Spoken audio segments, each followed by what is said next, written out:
Right, hello everyone, welcome to the actual track guide for Sonoma today. So, just turn the volume down. Alright, that's the lap.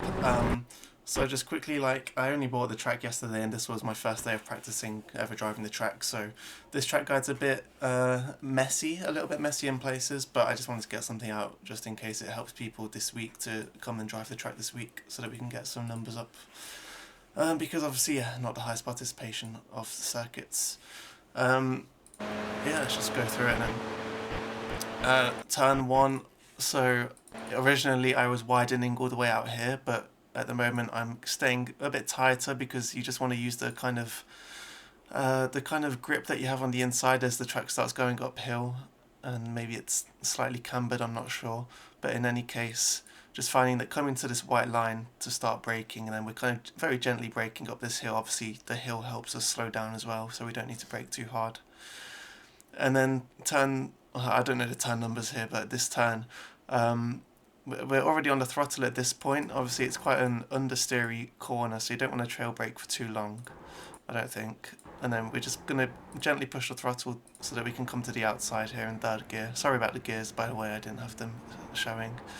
Here you want to keep it tight to the left, and then so that you can jink over to the right. So we're going to obviously follow the curvature to the right hand side to open up the turn a bit, then a little bit of braking, stay to the left hand side before shifting down to third gear to get more rotation over this curb on the right hand side, before pushing it over the crest, quickly into fourth gear before then braking down into second gear.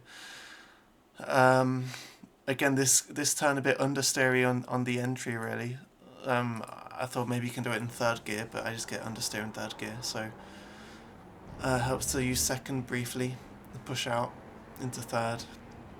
Then using this crest as the kind of braking reference, you want to widen it a little bit on the entry. At this point you want to be a bit wider than I was here because you really want to be able to push the exit.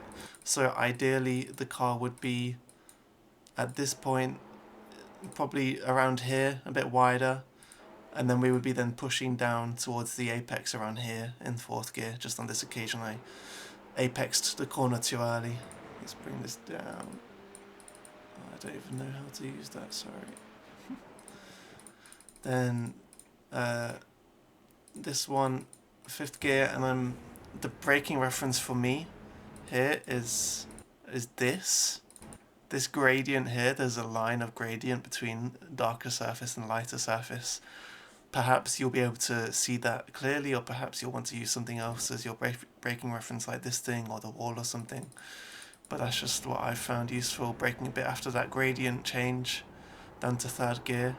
Then you want to widen here, go out onto these bumps, and then I come back down to second gear after. So you want to, yeah, you can really widen this, go off the track to give yourself a nice smooth arc. And then coming down to second gear for the second apex just help to get that final bit of rotation so that you can then push the exit. Again, with this one, there'll be some different lines you can use. You can go even further out wide, but then there's a really big dip that really makes the car bounce and upsets the car. So you'll have to find your kind of happy medium through there. Then flat out just about, I think, through here when the car is hooked up well using the curbs. Again, using this gradient or using the cones on the right hand side for braking here down to second gear. Clamber over the second curb and push out in second gear. Again, you could try third gear perhaps. And then the final turn I was a bit too wide here, but you can widen it to the left hand side of the white line if you want, or you could just stay on the white line. Braking then, coming inside the barrier, and then usually I'd be tighter here, so I'm just going to show you on this reference lap here. I was on another lap that I did that was a bit faster. I was just a bit tighter on the final hairpin, and that gained me a lot of time, you can see here.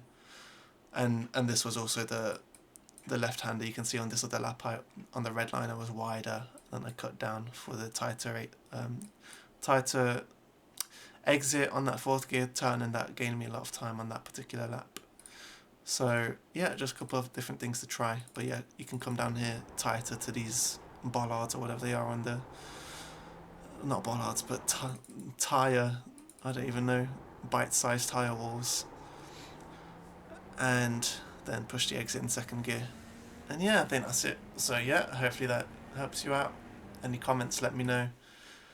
And yeah, see you next time.